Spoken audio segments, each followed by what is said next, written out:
자, 반갑습니다. 신영진입니다. 자, 우리가 지난 11장, 그죠? 커넥션 풀을 이용을 해서, 직접, 커넥션 객체를 가져오는 내용에 대한 부분을 서버에다가 우리가 컨텍스트 XML 파일에다가 리소스 태그를 통해서 넣어줌으로써 우리가 이제 룩업이라는 함수를 통해서, 메서드를 통해서 우리가 이제 커넥션을 쉽게 구할 수 있는 그러한 방법을 알아봤습니다. 그죠? 자, 이제는 12장인데요. 12장에서는 이제 파일 업로드를 다룰 텐데요. 이 업로드 같은 부분은 뭐 안 쓰는 데가 없습니다. 그죠? 뭐 예를 들면 게시판이라든지 아니면 여러분들이 뭐 채팅을 한다고 하더라도 거기에다가 파일을 다 서버에 올려야 되고 뭐 아무튼 요즘에는 이 파일을 여러가지 뭐 아무튼 안 들어가는 곳이 없어요. 그죠? 필수적으로. 예. 그래서 아주 JSP를 배웠다면 당연히 이 부분도 여러분들이 알고 계셔야 나중에 웹페이지라든지 이런 데다가 뭐 여러분들이 만드실 때 이제 사용자로부터 클라이언트들로부터 뭐 예를 들어서 이미지를 이제 받을 때 반드시 들어가야 된다. 그죠? 그래서 이제 이 장을 배우시면 이제 그러한 내용을 구현을 할 수 있게 된다 라고 제가 말씀을 드릴게요. 자, 한번 보죠. 파일 업로드를 하기 위해서는 우리가 대표적으로 크게 두 개가 있어요. 자, 한번 봅시다. 자, 파일 업로드의 개요입니다. 파일 업로드는 통상적으로 웹브라우저에서 서버로, 그죠? 파일을 전송해서 서버에다가 파일을 저장을 하는 것이죠. 저장을 해서 우리가 저장이 된 거 있으면 우리는 뭐 사이트를 이용을 해서 내려받기를 하든지 다운로드를 하죠. 그죠? 그리고 올리는 것도 이제 올리는 방식도 있고요. 그죠? 그래서 서버로 업로드를 우리가 할 수 있는 파일들은 통상적으로 다 할 수 있어요. 다 할 수 있다라고 보시면 되고요. 텍스트 파일이나 바이너리 파일, 여기서 말하는 바이너리 파일은 이진 파일입니다. 그래서 모든 게 다 이진 파일이에요. 엄밀하게 말하면 이진 파일로 안 되는 것들은 없어요. 그래서 뭐 이렇게 말하는 것보다는 그래도 텍스트 파일이나 아니면 이미지 파일, 문서, 뭐 동영상도 되죠. 그죠? 뭐 동영상 등등을 다양한 유형이 있죠. 파일에, 그죠? 그런 것들을 우리가 다 올릴 수가 있다라는 거죠.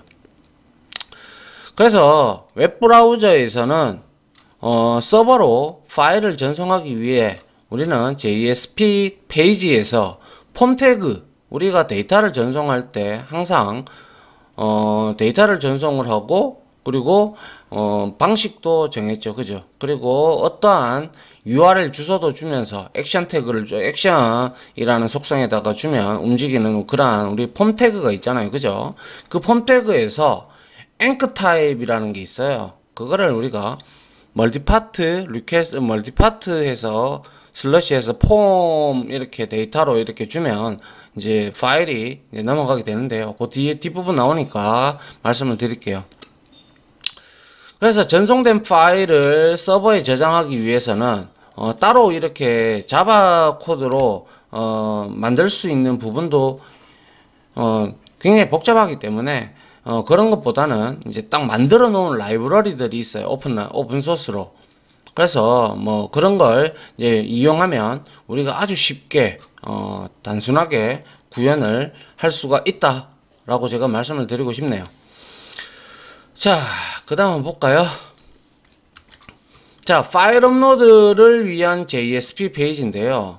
자, 웹브라우저에서 서버로 우리가 파일을 전송을 하기 위해서는 제가 앞서 말씀드린 대로 JSP 페이지에 우리가 이렇게 폼 태그를 아래와 같이 작성을 하는데 규칙이 있습니다. 딴 거는 필요 없고요. 자, 이거는 아시다시피 어디로 이동을 해야 될 건가 라는 액션을 지정을 해주면 되고요. 그죠? 그리고 반드시 이거는 get 방식으로 들어가면 안 돼요. 무조건 아무런 이유가 없어요. 이거는 무조건 first 방식으로 들어갑니다. 그 다음에 앵커 타입이라고 말씀을 드렸는데 이 멀티파트 슬러시 폼 데이터 이렇게 반드시 해주셔야 됩니다. 아울러 또 지켜줘야 될 게 인풋 태그에서 이 올릴 게 파일입니다 라고 이렇게 명시적으로 적어 주셔야 돼요. 그리고 name에서 요청 파라메타 이름을 우리가 적어 주시면 되죠. 그래서 이 제가 말씀드린 바대로 폼 태그의 메서드 속성을 반드시 포스트로 해라. 그리고 두 번째 앵커 타입은 파일이다 라고 해서 우리가 멀티파트 폼 데이터로 설정을 하자 이거. 그리고 액션은 업로드 처리할 때 우리가 파일을 지정하는 거 아시죠? 그죠? 이동하는 속성. 그리고 업로드를 위해서 인풋 태그의 타입을 반드시 파일로 하자. 근데 만약에 여러분들이 여러 개의 파일을 올리고 싶어요. 인풋 태그만 여러분들이 몇 개 더 추가하시면 돼요. 똑같이 파일로 하시고 네임만 다르게 하시면 되겠죠. 그죠? 이렇게 속성에 서로 다른 값을 설정을 하면 된다. 근데 여기서 궁금한 사항이 있으실 텐데요. 바로 이제 앵커 타입이라는 거죠. 이 앵커 타입은 우리가 디테일하게 뭐 알아본다면 제가 좀 부수적으로 좀 준비를 해드렸는데요. 앵커 타입은 한마디로 말해서 전송 데이터의 형식을 설정하는 부분입니다. 아시겠죠? 그래서 기본값은 우리가 통상적으로 앵커 타입은 넣지 않았잖아요. 그죠? 기본값은 어플리케이션 해서 x-www-form 그리고 URL encoded 이렇게 되어 있어요. 이게 이제 디폴트 값이 되는데 이거는 이제 서버로 전송되기 전에 URL encode가 된다라는, 그러니까 URL이 인코딩 돼서 들어간다라는 그러한 뜻을 가지고 있어요. 그래서 인코딩 돼서 들어가기 때문에 여러분들이 이거는 그냥 놔두시면, 그냥 적지 않으시면 이게 디폴트 값이 된다라는 거 알고 계시면 되고요. 그리고 우리가 파일을 업로드를 하기 위해서 이제 멀티파트 슬러시 폼 데이터를 이제 우리가 설정을 해주는데, 얘가 바로 이제 우리가 파일이라고 이렇게 지정을 하게 되면요, 파일을 서버가 받으면서 이제 서버가 받으면 이 부분을 설정을 해줘요. 그래서 이미지나 각종 파일들을 이제 서버로 전송할 경우에 요 방식을 사용을 한다라는 거죠. 그리고 이제 텍스트 슬래시 플레인이라고 있는데요. 이거는요, 아예 인코딩 자체를 안 해요. 그냥 문자 그대로 전송을 하는 거예요. 그래서 잘 뭐 사용은 안 하죠. 여튼 앵커 타입은 전송 데이터 형식을 설정하는 부분이다 라고 여러분들이 보시면 되고, 파일을 업로드 할 때는 반드시 멀티파트 슬러시 폼 데이터로 우리가 설정을 해주고, 기본값은 이렇게 되더라 라는 거만 여러분들이 알고 계셔도 프로그램을 하시는 데는 크게 문제가 없지 않겠나 개인적으로 생각을 합니다. 됐나요? 예. 자, 그 다음 페이지 한번 볼까요? 우리가 이제 파일을 업로드를 할 때 우리가 처리 방법이 제가 말씀드린 바대로 두 가지가 있어요. 첫 번째가 바로 이제 우리가 단순한 자바 코드로는 이 파일을 업로드할 수 있는, 처리하는 방법이 있기는 해요. 근데 굉장히 복잡은 합니다. 그래서 저도 해본 적은 없어요. 참고로 이렇게 좋은 라이브러리가 있는데 굳이 머리 아파가면서 제가 짤 필요는 없잖아요. 그죠? 그래서 오픈 라이브러리인 course.jar나 아니면 commons 파일 업로드.jar를 사용을 하면 되는데요. 요게 이제 두 가지 방법이 이렇게 있죠. 그죠? 그래서 멀티파트 리퀘스트, 이건 가장 간단한 방법이에요. 이게 바로 코스를 이용하는 방법이고요. 그리고 이제 두 번째로 아파치에서 제공해주는 API를 우리가 사용을 하면 되는데요.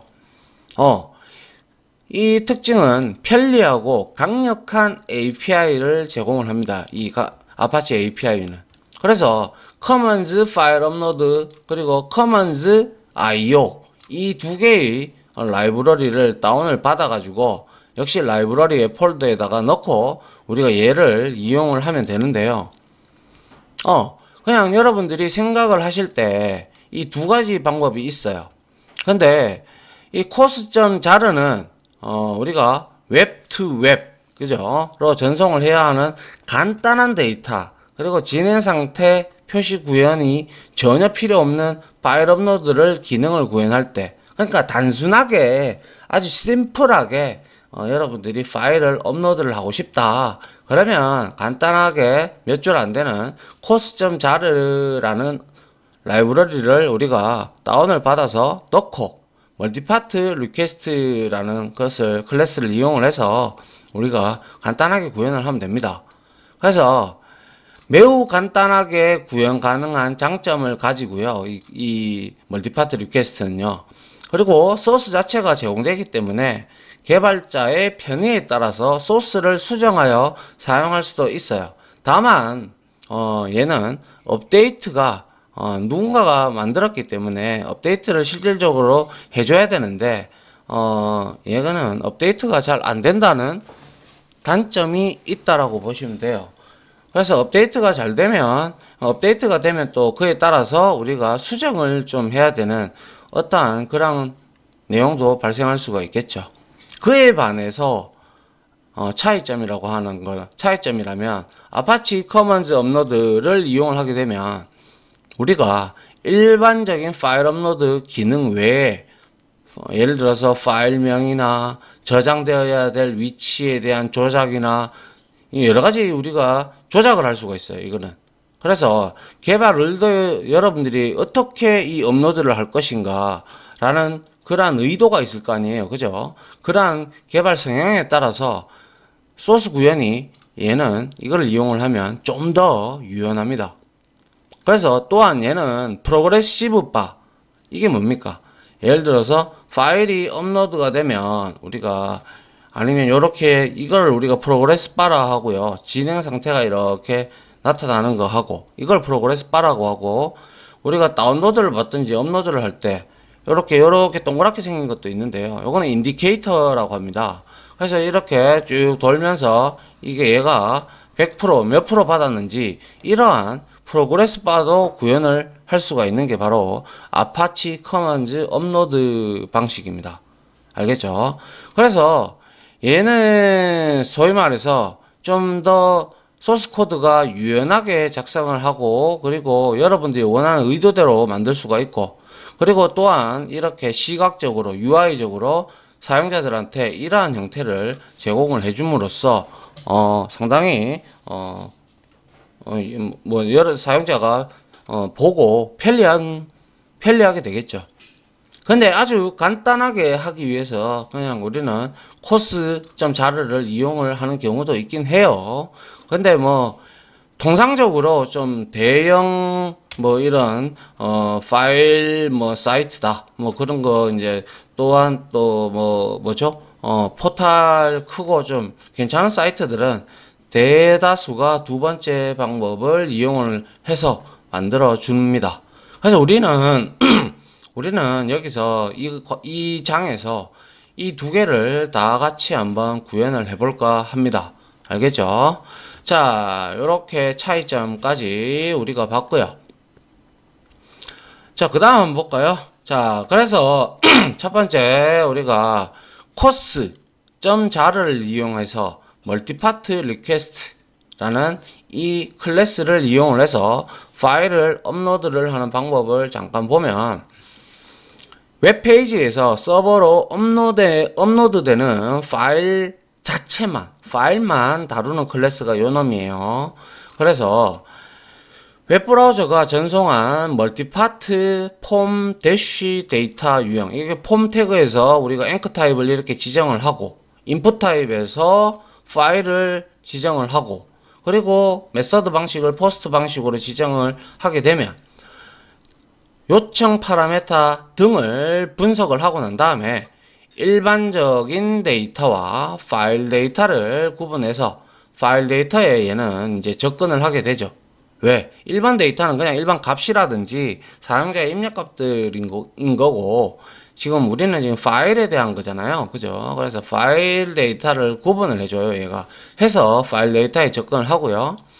그리고 난 후에 한글 인코딩 값을 넣기 쉽고 서버에 파일 저장 폴더에 동일한 파일명이 있다면 우리는 파일명을 자동으로 덮어 쓰는 게 아니고요.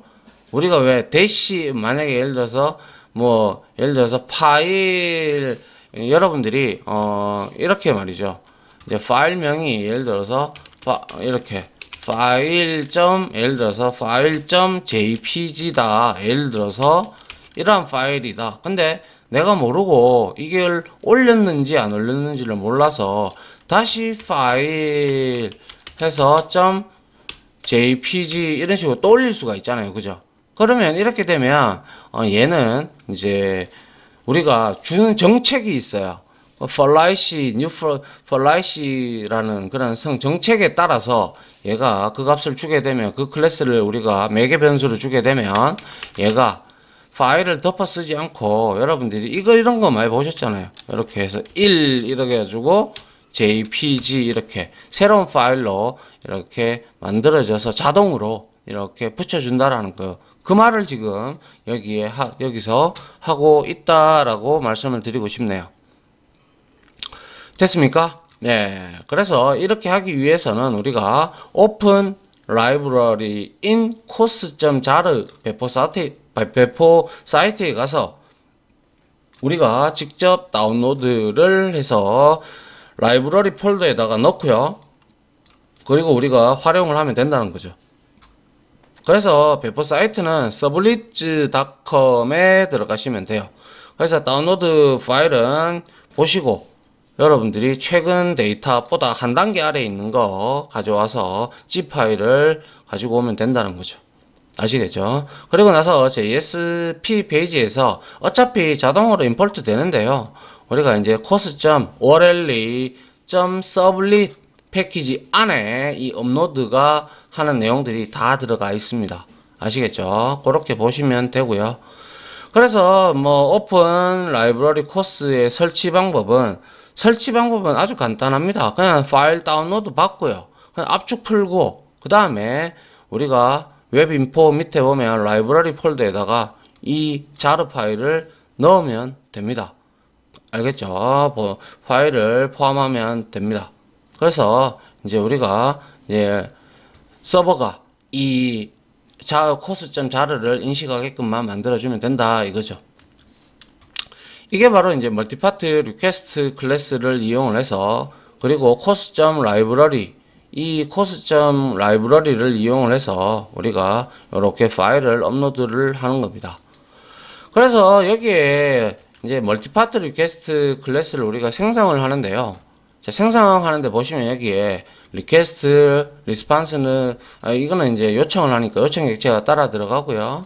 그리고 세이브 디렉토리라는 게 있는데 이거는 서버의 파일의 저장 경로를 설정을 해주시면 되고요. 그리고 맥스 포스트 사이즈가 있는데요. 이거는 바이트 단위예요. 참고로. 그리고 파일의 최대 크기 해서 바이트 단위로 우리가 설정을 해줍니다. 최대 크기를 만약에 우리가 초과를 하게 되면 당연히 IO exception이 발생을 하기에 얘는 try catch의 예외 처리가 반드시 필요합니다. 그 다음에 인코딩 방식을 설정을 해주면 되는데 통상 UTF-8을 많이 쓰죠. 그 다음에 제가 앞에서 말씀드린 file rename policy라는 자, 파일을 이름을 적는데 policy 정책이죠. 그죠? 이 값을 파일명 변경 정책을 설정을 하는데 세이브 디렉토리에 같은 파일명이 있다면 덮어쓰기 여부를 우리가 설정을 해주는 부분이 바로 여기입니다. 알겠죠? 만약에 이거 설정 안 하면 그냥 덮어 써버려요. 그러면 안 되잖아요. 맞죠? 그렇기 때문에 이때는 우리가 이제 뒤에서 보면 여기에 요거 있죠.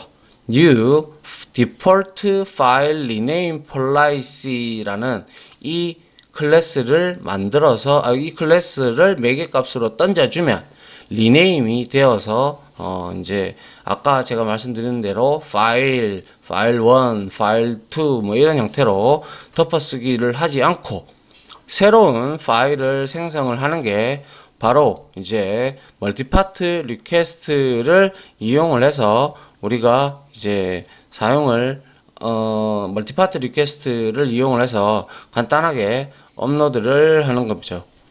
무슨 말인지 이해가십니까? 예. 그래서 우리가 뭐 이제 이렇게 올리고 또한 또 다운로드도 받을 수가 있고 등등을 우리가 여러 가지를 할 수가 있습니다. 그러한 것들은 우리가 실습 시간에 같이 저랑 같이 해보면서 여러분들도 알아보면 될 겁니다. 자, 그 다음에는 우리가 말씀을 아니군요. 여기 파일 업로드 멀티파트 리퀘스트에서 전송된 요청 파라메타 중에서 get 파라메타는 일반적인 내용을 우리 많이 썼다 그죠? request.get parameter라고 하게 되면 우리가 일반적인 값을 받는 거고, 파일의 경우는 get file names라는 메소드를 이용해서 데이터를 받으시면 돼요. 그래서 멀티파트 리퀘스트의 메서드의 종류가 여러 가지가 있는데 content type, 그리고 get parameter names, 그리고 get file names, 그리고 get file system name, 그리고 get original file name 등등. 이거를 이제 우리가 메서드를 사용을 하게 되면 여러 가지의 정보를 조금 얻어낼 수가 있다라는 거. 딱 보시면 아시겠지만 컨텐츠 타입은 당연히 컨텐츠 유형을 줄 거고요. 그리고 파라메타는 요청 파라메타의 네임인 거를 리턴을 하잖아요. 그죠? 그리고 파라메타 네임즈는 자, 복수니까 얘는 우리 앞에서 해봤듯이 이넘 열거형 타입으로 리턴을 하게 되죠. 그리고 get 파일 하면 이제 서버에 업로드된 파일에 대한 이제 파일 객체를 넘겨주죠. 그러면 이제 파일 객체가 넘어오면 그거 가지고 여러분들이 사이즈라든지 이름이라든지 뭐 등등을 우리가 파일이라는 클래스를 우리가 자바를 하셨기 때문에 IO에서 배우셨을 거예요. 그러면 여러 가지 메서드를 또 사용을 할 수가 있죠. 그리고 get file names를 하게 되면 얘는 폼 태그 있죠. 그죠? 폼 태그에서 인풋 태그 내에서 우리가 속성한 값이 파일로 설정된 요청 파라메타의 이름을 반환을 하는 게 되죠. 맞습니까? 자, 이렇게 보시면 될 것 같고요. 자, 그 다음에 우리가 내용 중에서 그래서 말씀드린 바대로 이렇게 우리가 알아내면 된다는 거죠. 그리고 마지막으로 뭐 파일 시스템, 이거는 아시잖아요. 파일 시스템은 NTFS라든지 뭐 이러한 파일 시스템을 리턴을 해주는 거고요. 그리고 이제 파일명을 이제 그죠? 파일 시스템 네임, 네, 죄송합니다. 이 파일명을 이제 리턴을 하는 거고, 이제 get original file name은 우리가 사용자가 업로드한 실제로 파일명을 반환을 하죠. 그래서 중복된 파일을 올렸다면 이전에 이제 변경 전에 이제 파일명을 반환을 하게 된다라는 것이죠. 자, 요게 이제 메서드의 종류였고요. 멀티파트 리퀘스트 course.jar을 이용하는 방식이었고요.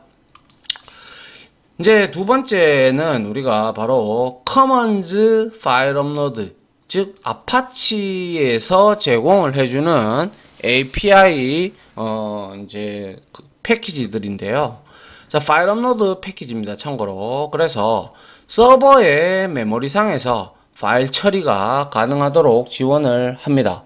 그래서 오픈 라이브러리인 커먼즈 파일 업로드.jar 파일과 커먼즈 io.jar 파일을 우리가 배포 사이트, 즉 아파치 서버에 가면 아파치 아시죠? 우리가 아파치 통캣 서버 다운로드 받은데 거기에 가시면 우리가 이렇게 들어가서 다운을 받을 수가 있어요. 그래서 거기에 가서 역시 뭐 일정 버전이 있는데요. 이런 거는 이제 항상 말씀드리지만 최근에 올라온 업데이트 버전보다 한 단계 아래인 거를 항상 가지고 오는 게 가장 현명한 방법입니다. 아시겠죠? 자, 그래서 이 JSP 페이지에서 페이지 디렉티브, 그죠? 페이지 지시자 태그의 임포트 속성을 사용을 해서 이제 우리가 이제 패키지를 땡기면 돼요. 그래서 org apache commands 파일 업로드 해서 아스타를 주게 되면 여기에 관련된 내용들 라이브러리에 들어가 있는 것들을 우리가 사용할 수가 있게 되죠. 그래서 이것도 설치 방법은 똑같아요. 둘 다 zip 파일을 다운을 받으시고요. 그 다음에 압축 풀고 난 후에 우리가 여기에 뭡니까? 여기에 웹 인포의 라이브러리 폴더에다가 두 개 갖다 붙여 넣으면 돼요. 그리고 톰캣 서버에서 이거를 인식하게끔 만들어 주면 된다라는 것이죠. 아시겠죠? 예. 자, 그래서 뭐 이 파일 업로드를 할 때 커먼즈 파일 업로드 방식을 이용을 하게 되면 우리가 디스크 파일 업로드 클래스가 있고요. 그리고 파일 아이템 클래스의 메서드들이 쭉쭉 있는데요. 뭐 여기에서 우리가 지정을 여기는 세터들이 많이 지정을 하죠. 그죠? 그래서 업로드하는 클래스인데 자, 이거는 뭐 말 그대로 업로드된 이제 파일을 임시로 저장할 디렉토리를 지정을 하는 거고, 사이즈 맥스 역시 파일 크기를 설정을 하는 거고요. 그리고 set size 뭡니까? set size 이거는 메모리상에 우리가 저장할 최대 크기를 설정을 해요. 여기에서 메모리라는 거는 당연히 서버의 메모리를 칭을 한다라고 보시면 되겠네요. 맞죠? 그래서 스레시홀드라고 이제 우리가 말을 하고요. 그리고 fast request 해서 이거는 이제 우리가 뭡니까? 파일을 올리는 그 내용을 우리가 폼 태그에서 이렇게 여러 개를 주면 이렇게 리스트 타입으로 파일 아이템이라는 클래스를 받아서 이제 컬렉션을 이제 이렇게 가져온다는 것이죠. 그러면 이제 파일 아이템의 클래스의 메서드는 여러 가지가 있어요. 그래서 뭐 isForm 파일, isForm field 그리고 또 뭐 있습니까? 뭐 getField name 그리고 getString 그리고 getString에서 뭐 인코딩 방식 등등 쭉 이렇게 있어요. 많은데 요런 것들은 제가 말씀드렸듯이 자 우리가 어차피 실습을 계속 하시다 보면 사용할 수 있는 그죠? 사용할 수 있는 메서드들은 딱 정해져 있잖아요. 그죠? 그래서 정해져 있다 보니까 우리가 실습을 통해서 같이 이러한 메서드들을 제가 쓰는 방법을 보여드리면서 같이 여러분들도 거기다가 제가 주석을 달고 하니까요. 여러분들이 같이 보시면 돼요. 이렇게만 뭉뚱그리 떡 던져 놓으면 그죠? 좀 그렇잖아요. 그죠? 예. 여튼 뭐 이렇게 두 가지 방법을 알아봤는데요. 이제 우리가 이제 웹 프로젝트 지금 웹마켓 하고 있는데요. 그 웹마켓에서도 이제 이거를 이제 파일 업로드를 우리가 연습을 하고 실습을 하고 나서 다시 또 우리가 같이 진행하고 있는 이제 웹마켓에도 이제 상품을 업로드를 해야 되잖아요. 업로드를 하기 위해서는 상품의 이미지 같은 경우가 필요하잖아요. 그런 것들도 이제 같이 해보면서 점점 웹마켓을 완성해 나가는 시간도 갖도록 할게요. 자, 여튼 여기서 우리가 정리를 해야 될 거는 파일 업로드가 이제 두 가지 방식이 있는데 첫 번째 course.jar를 이용한 거는 굉장히 심플하게 우리가 단순하게 할 수가 있고 그리고 아파치 커먼드 업로드라는 방식은 좀 더 유연하게 이제 우리가 개발을 할 수가 있고 아울러 프로그레스 진행 상태를 우리가 나타낼 수가 있다라는 장점. 그래서 뭐 둘 중에 뭐 어떤 걸 쓰셔도 상관없어요, 여러분들이. 그래서 뭐 저는 둘 다 같이 한번 해볼 거고요. 그래서 여러분들이 보시고 이러한 기능이 있구나 저러한 기능이 있다 그러면 여러분들이 둘 중에 골라서 아무거나 쓰시면 된다는 거예요. 알겠죠? 자, 그래서 멀티파트 리퀘스트하고 그리고 우리가 커먼즈 파일 업로드 둘 다 자바 코드로는 만들지는 않죠. 그냥 전부 다 패키지 형태로 라이브러리 형태로 존재하기 때문에 우리가 가져다가 이용을 잘 하면 된다라는 것입니다. 됐죠? 그렇게 여러분들이 정리를 좀 해 두시기 부탁드리겠습니다. 자, 이렇게 해서 파일 업로드에 관련된 이론적 강의는 마치도록 하고요. 다음 시간부터 이제는 실습을 한번 진행을 해보도록 하겠습니다. 자, 다들 지금까지 강의 들으신다고 고생하셨고요. 저는 다음 실습 강의로 찾아뵙도록 하겠습니다. 자, 다들 감사합니다.